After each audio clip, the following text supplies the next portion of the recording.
Boa noite a todos, graça e paz. Nós estamos aqui mais uma vez para podermos juntos tirar esse tempo para a gente poder orar, tempo para a gente poder também meditar na palavra. Desde já eu quero estar agradecendo todas as pessoas que estão nos acompanhando. Eu quero dar início então a esse momento convidando você para abrir a sua Bíblia no Evangelho de Lucas, Lucas capítulo 18. A gente vai ler alguns versos desse texto, Lucas 18, capítulo, do verso 1 até o verso número 14. Diz assim a palavra do Senhor: Disse-lhe Jesus uma parábola sobre o dever de orar sempre e nunca esmorecer. Havia em certa cidade um juiz que não temia a Deus, nem respeitava homem algum. Havia também naquela mesma cidade uma viúva que vinha ter com ele, dizendo: julga a minha causa contra o meu adversário. Ele por algum tempo não a quis atender, mas depois disse consigo: bem que eu não temo a Deus, nem respeito a homem algum.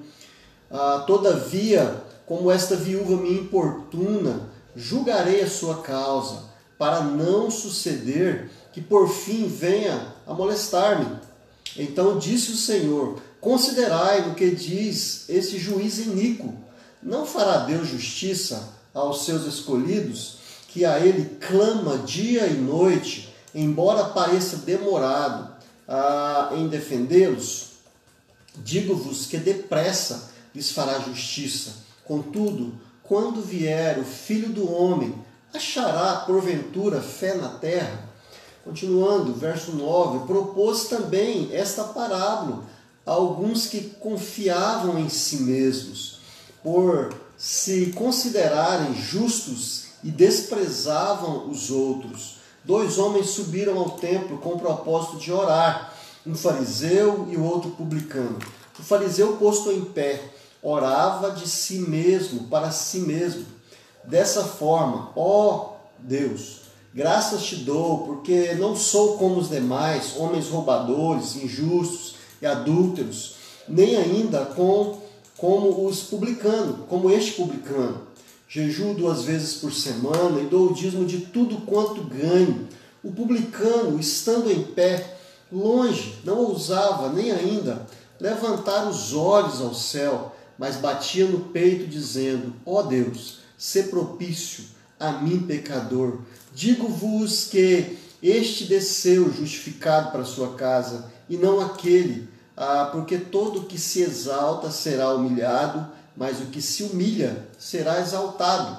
A gente percebe aqui que essas duas parábolas de Jesus falando sobre a oração, e a primeira parábola aqui, que é a parábola do juiz iníquo, fala justamente a respeito deste dever que nós temos de orar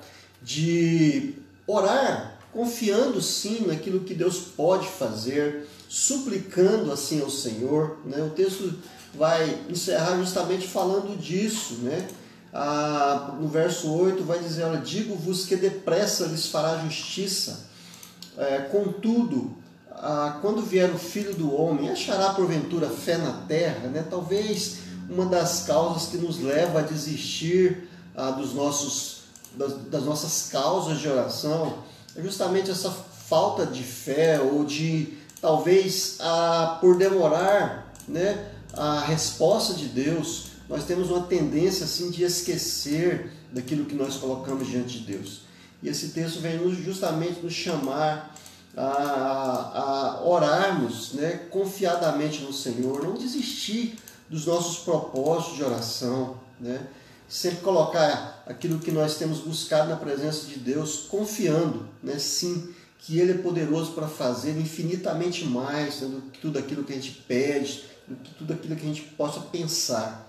A segunda parábola fala a respeito também de oração, em relação a dois personagens aqui, um publicano e um fariseu. O fariseu representa justamente esse aspecto do religioso, daquele contexto, uma pessoa que se dizia, por ser assim extremamente zeloso dos cuidados ali religiosos.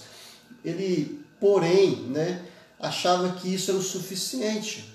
E com isso, então, ele apresentava-se diante de Deus como que se fosse alguém que não tinha pecados, como se fosse alguém que poderia, inclusive, né, exigir algo de Deus por conta disso. Mas o publicano, né, aquele que era considerado ali como pecador, alguém que era mal visto, principalmente pelos próprios religiosos da época, né, naquele momento ali, então, aquele homem se demonstra, né, e reconhece os seus erros, e é dessa forma que ele chega na presença do Senhor. Eu queria convidá-lo nessa noite, né, para nós estarmos orando, então, para nós estarmos assim, nos achegando a Deus, entendendo que Ele requer sim de nós, apesar de conhecer, né, tudo aquilo que a gente precisa, todas as nossas necessidades, a palavra do Senhor, ela nos ensina a orar ao Senhor, a apresentar diante dele os nossos pedidos. É isso que a palavra dele está nos mostrando. E ao mesmo tempo, quando nos achegarmos diante de Deus, também precisamos entender que nós não somos realmente nada, somos miseráveis pecadores. E assim como aquele publicano, né, que se humilha ali na presença de Deus, que nós também possamos fazer isso nessa noite, nos humilhar e sermos achados sim como merecedores aí da sua graça, do favor de Deus. Eu queria, primeiramente, então, estar lembrando de alguns pedidos de oração. Na verdade, alguns irmãos, né, que estão precisando de oração nesse momento. Eu queria lembrar do meu cunhado Carlucci, né, o diácono Carlucci, da Igreja Presbiteriana de Cromínia, que perdeu uma sobrinha nessa noite de uma maneira trágica. Orar pelo pai, né, dessa adolescente, também pela mãe, pelos familiares de forma em geral, que Deus esteja ali consolando realmente o coração dos familiares, o coração do Carlos, que é tio, dos familiares, né, dos avós, da mãe dessa menina, do pai. E eu quero também estar lembrando nesse momento, né, da dona Dora, nossa irmã Dora, que também perdeu um sobrinho, né, de maneira trágica também nessa noite. E estamos assim também orando por a dona Dora, por todos os familiares, né, para que Deus traga o consolo sobre a vida dessas pessoas, né. Eu queria convidar então você para orar comigo e apresentar também essas pessoas diante do Senhor. E apresentar aí também, se você tem algum pedido de oração, colocar isso diante de Deus nessa hora. Vamos fazer isso? Pai, nós nos curvamos diante do Senhor, entendendo sim, Pai, que nada somos, mas o Senhor nos ensina a orar e nos ensina a clamar a Deus. E nós queremos então, nessa hora, suplicar ao Senhor por esses pedidos, ó Deus, por essas pessoas que estão sofrendo em luto nessa hora, ó Deus. Eu apresento a vida do Carlos, a vida do seu irmão Kleber, a vida, ó Deus, da Alessi, a mãe e o pai, né, dessa adolescente que veio a falecer. Coloco também, ó Deus, a vida dos familiares ali, da mãe, do pai, desse sobrinho da dona Dora. Coloco a vida da dona Dora, a irmã Dora, na tua presença nessa hora, para que a boa mão do Senhor esteja trazendo consolo, ó Deus. Sabemos que é um momento difícil e que somente o Senhor mesmo, Deus, pode trazer alívio, pode trazer paz, pode trazer consolo. E é o que nós clamamos ao Senhor primeiramente nessa hora. Clamamos também pela vida daqueles que estão enlutados, ó Deus, neste país, no mundo de forma geral, muitas pessoas que estão sendo ceifadas, ó Deus, por essa pandemia que tem trazido tanta tristeza a nós. E nós queremos nessa noite clamar, continuar clamando ao Senhor. Assim, ó Deus, como aquela viúva ali que clamava noite e dia, dá-nos também um coração, ó Deus, assim, que clame pela nossa nação, que clame, ó Deus, pelas vidas, ó Deus, que estão sofrendo, que clame, ó Deus, por aqueles que estão no leito, talvez de morte, no leito de enfermaria, ó Deus, pessoas que estão enfermas nesse momento, nós clamamos ao Senhor, clamamos a intervenção do Senhor, ó Deus. Tu és o Deus Todo-Poderoso, que pode aplacar, que pode, ó Deus, dar sabedoria para que se consiga uma vacina, para que consiga um medicamento. Em nome de Jesus, nós continuamos, Senhor, clamando. Dá-nos fé, ó Deus, dá-nos esperança. Coloca isso no nosso coração a cada dia, ó Deus, entendendo que o Senhor é poderoso para fazer infinitamente mais do que tudo aquilo que a gente pode pensar e imaginar. Nós oramos assim, em nome de Cristo Jesus, o nosso Salvador. Esse canto que diz a orar no Senhor, vamos cantar ele.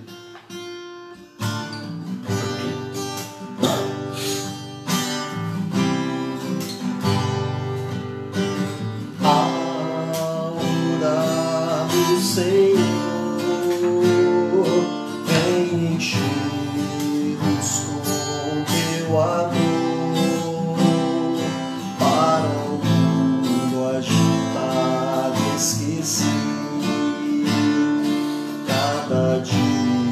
Sua vida viver, nossas vidas vem pois transformar, refrigério pra alma nos dá, e agora com os irmãos nos unimos a ti em oração.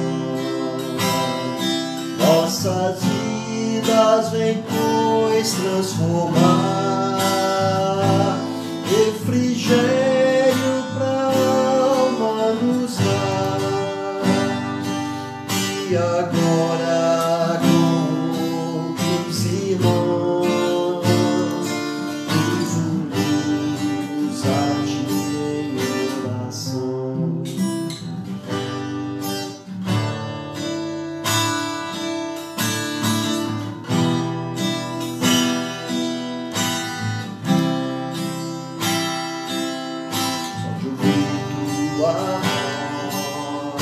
Sentir teu amor, só de pronunciar o teu nome, os meus medos se vão, minha dor, meu sofrer, tão de paz tu inundas meu ser, só de ouvir tua voz, sentir teu amor, só de pronunciar o teu nome, os meus medos se vão, minha dor, meu sofrer, pois de paz tu inundas meu ser. Jesus, que doce nome, transforma em alegria o mais triste coração. Jesus, só o teu nome é capaz de dar ao homem salvação. Jesus, que doce nome, me transforma em alegria mais triste coração. Jesus, só o teu nome é capaz de dar ao homem salvação, é capaz de dar ao homem salvação.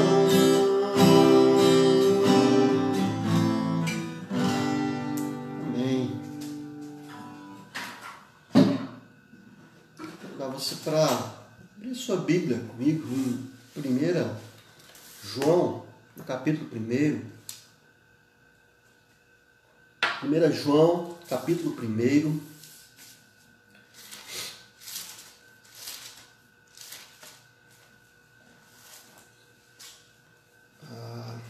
1 João, capítulo 1, a partir do verso de número 5, diz assim a palavra do Senhor: ora, a mensagem que da parte dele temos ouvido e vos anunciamos é essa, que Deus é luz e não há nele treva nenhuma. Se dissermos que mantemos comunhão com ele e andarmos nas trevas, mentimos e não praticamos a verdade. Se, porém, andarmos na luz, como ele está na luz, mantemos comunhão uns com os outros, e o sangue de Jesus, seu Filho, nos purifica de todo pecado. Se dissermos que não temos pecado nenhum, a nós mesmos nos enganamos e a verdade não está em nós. Se confessarmos os nossos pecados, ele é fiel e justo para nos perdoar os pecados e nos purificar de toda injustiça. Se dissermos que não temos cometido pecado, fazemo-lo mentiroso e a sua palavra não está em nós. Diz ainda no capítulo 2, filhinhos meus, estas coisas vos escrevo para que não pequeis. Se todavia alguém pecar, temos advogado junto ao Pai, Jesus Cristo o justo. Ele é a propiciação pelos nossos pecados, e não somente pelos nossos próprios, mas ainda pelos do mundo inteiro. Ora, sabemos que o temos conhecido, por isso se guardamos os seus mandamentos. Aquele que diz, eu conheço e não guarda os seus mandamentos, é mentiroso, e nele não está a verdade. Aquele, entretanto, que guarda a sua palavra, nele verdadeiramente tem sido aperfeiçoado o amor de Deus. Nisso sabemos que estamos nele. Aquele que diz que permanece nele, esse deve também andar assim como ele andou. Esse texto fala de algo que nem sempre, é muito agradável de se falar, que é a respeito do pecado. É o pecado que está sempre aí diante de nós. Entendemos, que somos todos pecadores.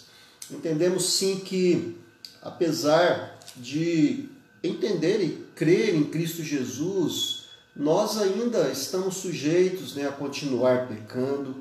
É isso que o texto, de certa forma, vem falar. Quando a gente olha para essa carta, de João, João é o mesmo que escreve ali o Evangelho de João. Ele vai escrever também 1 João, 2 João e ainda a terceira carta de João e o livro também de Apocalipse, João escreve essa carta não direcionada para uma igreja em específico, mas é uma carta geral, ou que dizemos uma carta universal, estendida ali para todos os cristãos daquele contexto. E ele tem como propósito, como vai dizer o nosso querido reverendo Hernandes Dias, quando ele trabalha essa carta, ele vai nos dizer que o propósito principal de João escrever essa carta aqui é para, primeiramente, falar a respeito da humanidade de Jesus Cristo. Isso a gente vai perceber nos primeiros versos, quando João aqui ele enfatiza justamente isso, que ele foi um dos quais foi testemunha ocular de Jesus, que pôde apalpar Jesus, que andou com Jesus. E ele então vai mencionar isso. Um outro propósito, segundo o reverendo Hernandes Dias, que vai também ser exposto nessa carta, é mostrar que aqueles que creem em Jesus Cristo, o Salvador, que aquele que veio a este mundo, tanto Jesus, Deus, o Filho encarnado, como Jesus o homem, 100% Deus, 100% homem, aqueles que creem em Jesus Cristo, que entregam a vida para Jesus, que creem que ele não somente veio a este mundo, mas que também ele morreu, mas ressuscitou. Aqueles que creem em Cristo têm a vida eterna. Isso que está dito aí no capítulo de número 5, verso 13. Então, um dos propósitos também principais dessa carta é justamente isso. Quando dizem, olha, estas coisas vos escrevi, dizendo João, a fim de que saberdes que tendes a vida eterna, a vós outros que credes em nome do Filho de Deus, né?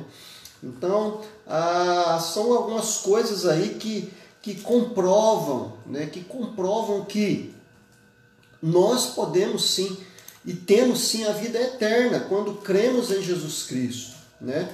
Isso pode ser confirmado ainda, né, quando cremos, né, nessa humanidade de Cristo, como já disse, e isso a gente vai ver também no verso 22 da carta, no capítulo 2, verso 22, aonde vai dizer, olha, quem é o mentiroso, senão aquele que nega que Jesus é o Cristo?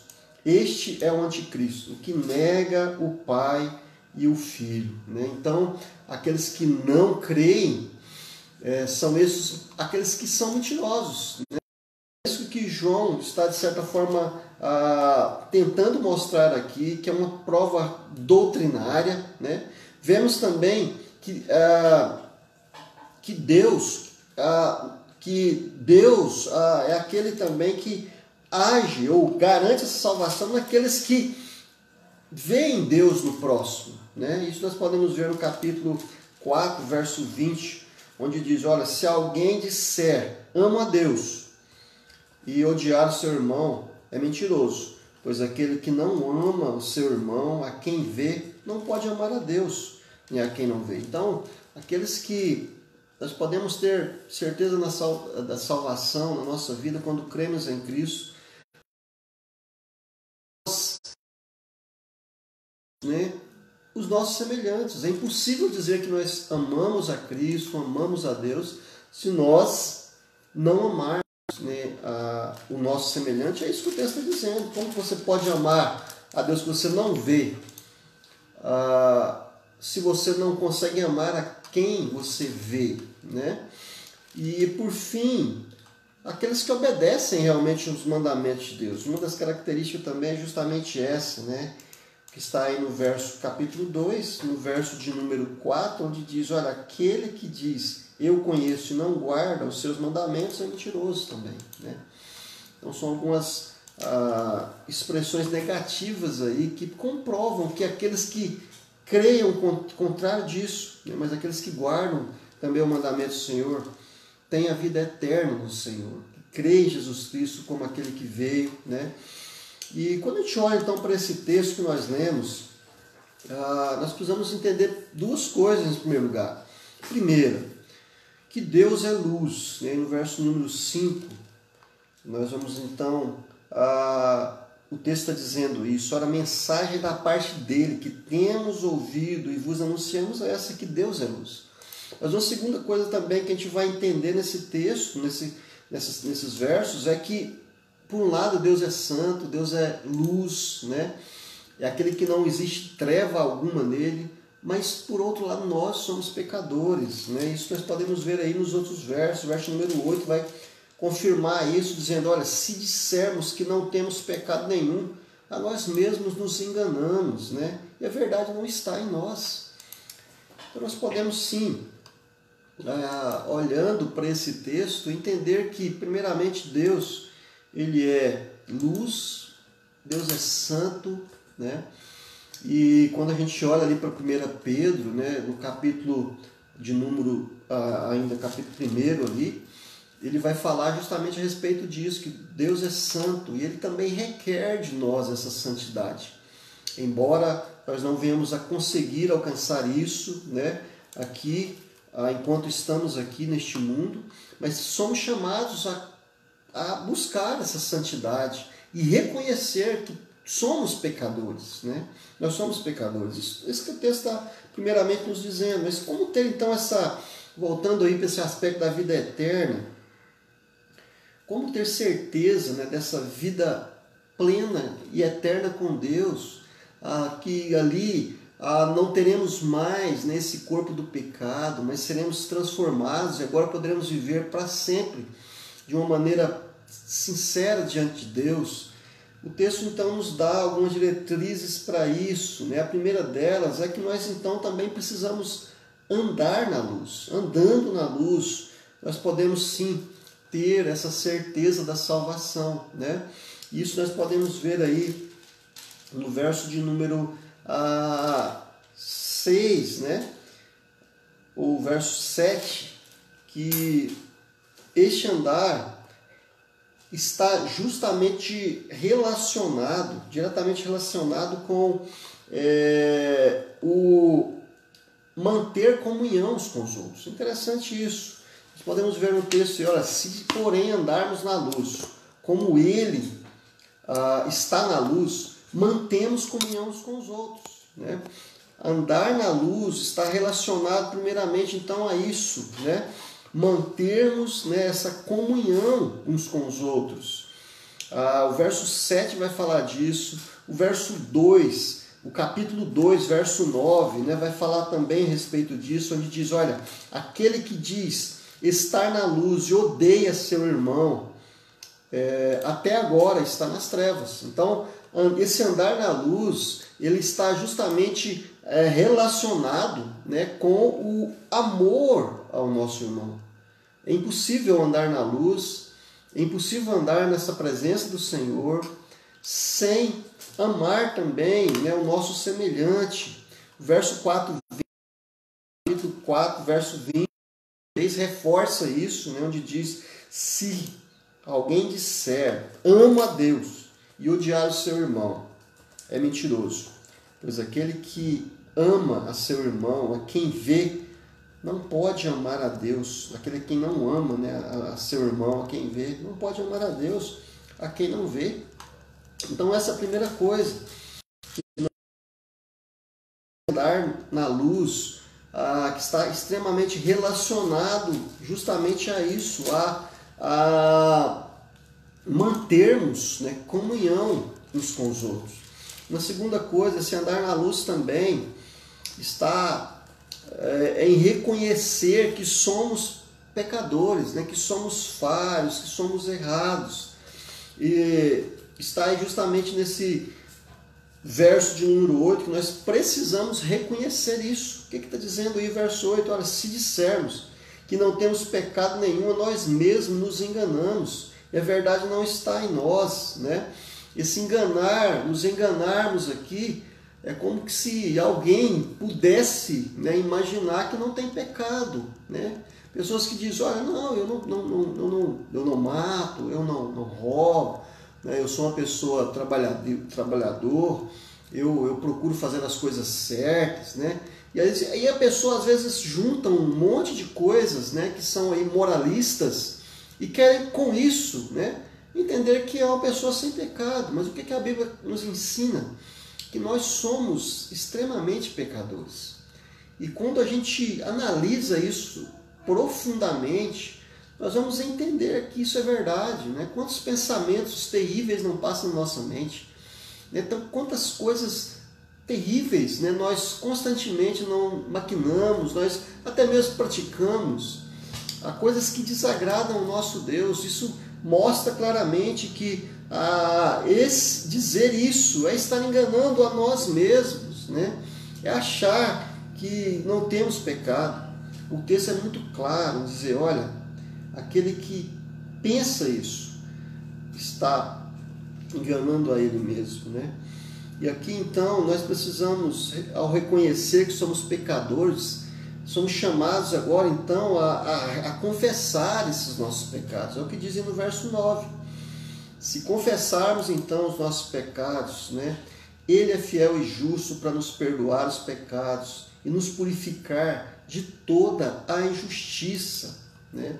Há um texto em Provérbios, um versículo em Provérbios, capítulo 28, verso 13, que fala a respeito disso, que diz justamente, olha, aquele que confessa e deixa, esse alcançará a misericórdia. Somos chamados a confessar esse pecado, entender que precisamos confiar em Jesus, porque somente Cristo, somente Jesus, Ele é capaz de fazer com que esse pecado ele não tenha mais poder sobre a nossa vida. né? Jesus é o advogado, é justamente isso que eu vou dizer aqui no capítulo 2, verso 1 e 2, onde diz, olha, filhinhos meus, essas coisas vos escrevo para que não pequeis, né? Se todavia alguém pecar, nós temos um advogado junto ao Pai, né? Advogado aqui é aquele que assume o nosso pecado, que morre ali, que paga o preço desse nosso pecado, né? Ele não é aquele advogado como um advogado terreno, né? Que ali usa os meios para tentar justificar o nosso erro. Não é isso, né? Jesus ele assume o nosso pecado. Ele então toma, né, sobre ele, sobre a sua vida, e entrega ali a vida para pagar essa dívida que é impagável, né? Somente o sangue precioso de Cristo pode realmente pagar essa dívida. E por isso, e por último então, nós andamos na luz quando nós procuramos guardar, né, os mandamentos de Deus, que está aí no capítulo 2, verso 3 em diante, olha, quando ele diz, ora, sabemos que o temos conhecido, por isso se guardamos os seus mandamentos, né? Aquele que diz eu conheço e não guarda os seus mandamentos é mentiroso, e nele não está a verdade. Aquele, entretanto, que guarda a sua palavra, nele verdadeiramente tem sido aperfeiçoado o amor de Deus. Nisso sabemos que estamos, então, assim em Jesus, né?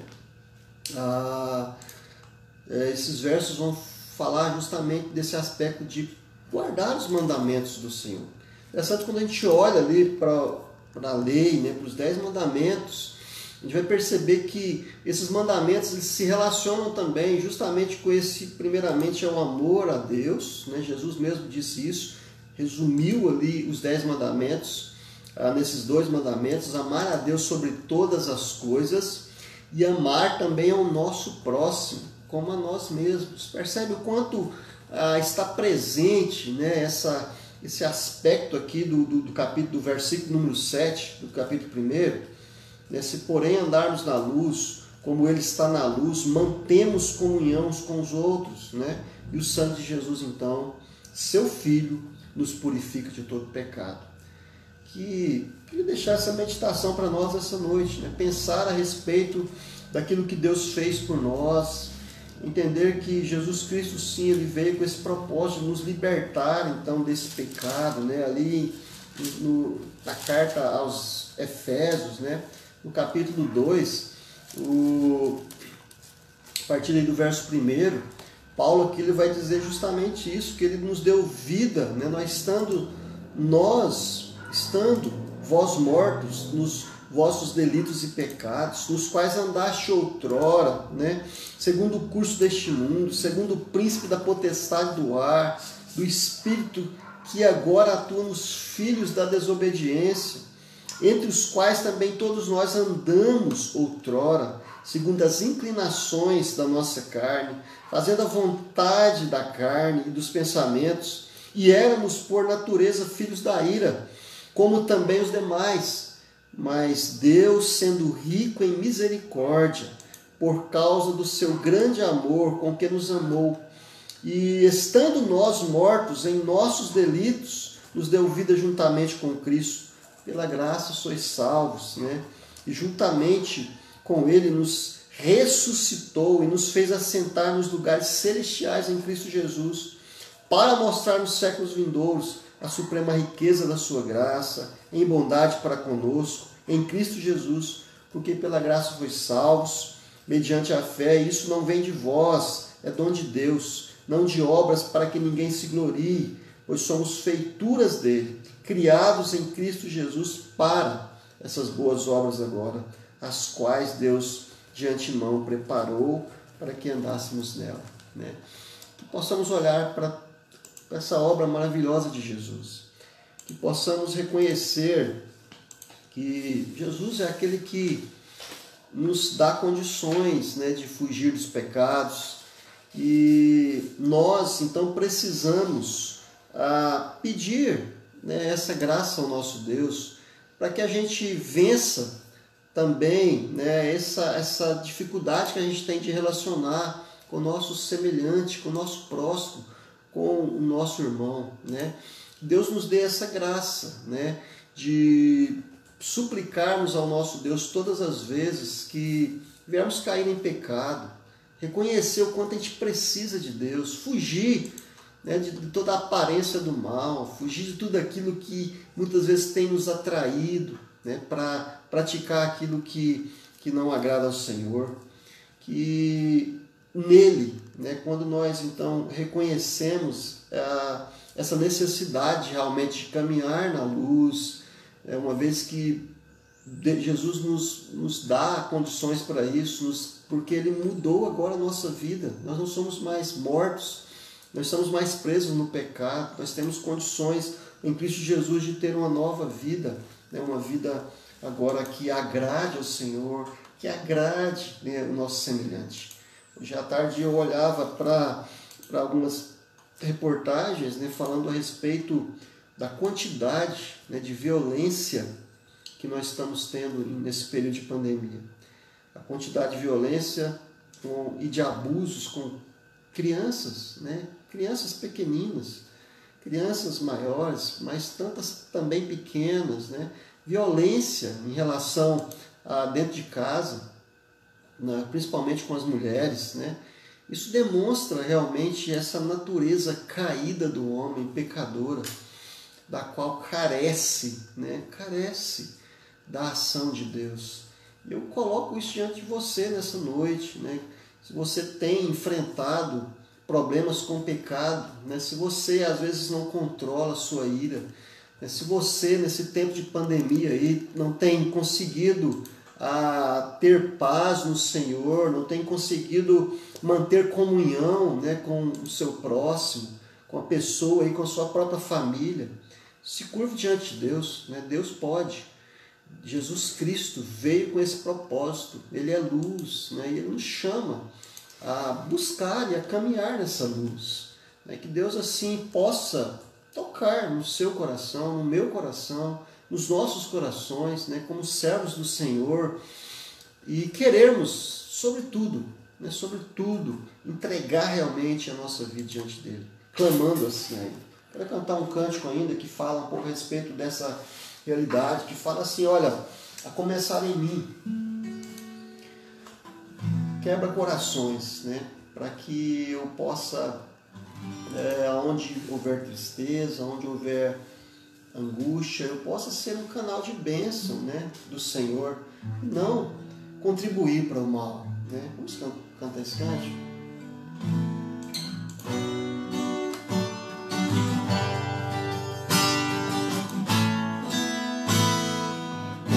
Começar em mim, quebra corações, para que sejamos todos como Tu és em nós, a começar em mim. Quebra corações, para que sejamos todos como Tu és em nós. Onde há frieza, que haja amor, onde há ódio, perdão, para que Teu corpo cresça assim, Tua perfeição. Onde há frieza, que haja amor, perdão, para que Teu corpo cresça assim, Tua perfeição. Vamos orar mais uma vez. Eu quero agradecer de forma geral a todas as pessoas que estão conosco nessa noite, né? E quero te agradecer de coração, você que tem nos acompanhado aí. Domingo, se Deus quiser, a gente vai estar transmitindo lá do nosso local, onde é a nossa igreja, né?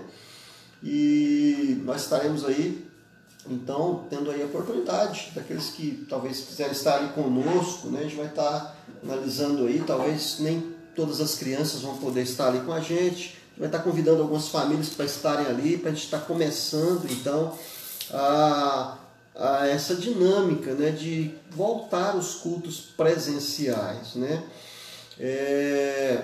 Eu quero nessa hora estar agradecendo, né, e colocando a vida de algumas pessoas que estão aqui conosco, né, que estão pedindo oração, oração. Gel Almeida, né? Está pedindo oração para sua família, né? Para sua casa, e a Conceição também, para o seu marido, né? Para conversão do seu para marido. Conversão do seu marido, né? Do seu esposo. A gente vai estar orando, né? Por isso, pela família da Gel Almeida, para Maria Helena, né? Por ela também, pela família, pela Ivânia Conceição, oração também pela família. Obrigado por vocês estarem conosco, né? E por ela que irá ao médico nesse momento de pandemia, né? Um momento complicado. A gente vai estar orando aí pela Ivânia, para que Deus esteja ali cuidando dela, né? Porque ela está indo para uma ida ao médico, e com certeza nesse tempo a gente fica apreensivo, né? Eu quero então estar orando por essas pessoas que estão conosco, né? Por cada um de você que esteve aí, que está conosco, a gente vai estar orando nessa hora. Então vamos curvar as nossas cabeças, vamos nos achegar assim à presença de Deus. Convido você para fazer isso aí na sua casa, também juntamente com a gente. Pai, exaltado seja o teu nome, Senhor. Obrigado a Deus porque nós só podemos nos achegar diante de Ti. Mesmo sendo pessoas pecadoras, falhas, temos tantos erros, ó Deus, mas sabemos que em Cristo Jesus nós podemos sim viver de uma forma a vencer o pecado. A cada dia podermos, confessando assim a nossa vida diante de Ti, buscando sim, ó Deus, uma forma de santificar, poder viver dias de mais paz, de mais alegria na Tua presença. É isso que nós pedimos ao Senhor nessa noite. Queremos andar na Tua luz, queremos andar em comunhão uns com os outros. Eu apresento diante de Ti nessa hora, né, a Maria Helena, que está aí rogando pela família. Peço a Deus que o Senhor esteja abençoando ela, juntamente com toda a sua família. Ó Deus, o Senhor sabe as necessidades da Maria Helena, juntamente com seus familiares. Nós apresentamos ela e toda a sua família diante do Senhor. A Gel Almeida também, oração pela sua família, pela conversão aí do seu esposo. Ó Deus, nós clamamos em nome de Jesus. O Senhor é aquele que pode, né, trazer essa bênção na vida então dessa família, completando assim mais alegria.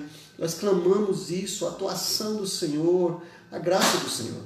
Peço também pela Ivânia Conceição, ó Deus, ela que está clamando ao Senhor nesse momento, ó Deus, e está apreensiva e com razão, mas nós queremos assim suplicar a boa mão do Senhor, que ela possa ir e voltar em paz ao seu médico, que ela não venha se contaminar ali, ó Deus, com esse vírus, ó Deus, que tem assolado aí tantas pessoas. Ó Deus, nós clamamos a mão do Senhor, o cuidado do Senhor sobre a vida da Ivânia, ó Deus, Conceição. Ó Deus, eu apresento também cada família que esteve conosco, cada vida que está conosco nessa hora, que a boa mão do Senhor, se existem pessoas, ó Deus, ainda que não entregaram, né, o coração para o Senhor, como do esposo aí da nossa irmã Gel Almeida, e outras pessoas, ó Deus, que ainda têm encontrado dificuldade de realmente reconhecer o Senhor como o único caminho de paz, o único caminho que leva realmente a uma vida de plena alegria, ó Deus, e de vida eterna. Que, ó Deus, o Senhor possa estar assim tocando nesse coração nessa noite. Nós oramos, ó Deus. Eu apresento também diante de Ti, ó Deus, vidas daqueles que estão aflitos, né, ansiosos, preocupados.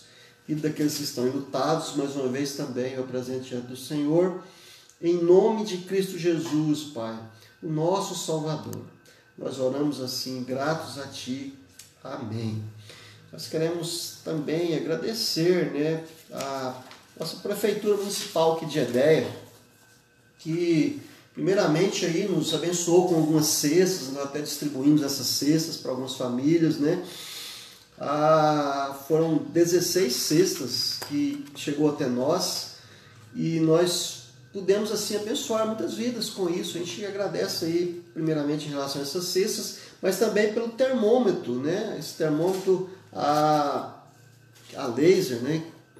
Que nós recebemos também da prefeitura, que vai nos abençoar muito. E eu quero agradecer então, né, por essas bênçãos, né, pela vida do prefeito aí, juntamente com toda a sua liderança. Agradecer também pelo o pastor, né, Cleide, que é o presidente aí da Associação de Pastores aqui de Edéia, né? E ele também tem se empenhado tanto aí, juntamente com a liderança, né, desse grupo. E nós queremos então orar e agradecer, né, por essas vidas, né, bem dizer a Deus, sim, por sermos tão assim ricamente abençoados, né, pelas pessoas que têm aí nos ajudado. Muito obrigado e Deus abençoe ricamente a sua vida também, né? Até domingo, assim, se Deus permitir, né, tem um restante de semana aí passados na presença do nosso Deus. Muito obrigado.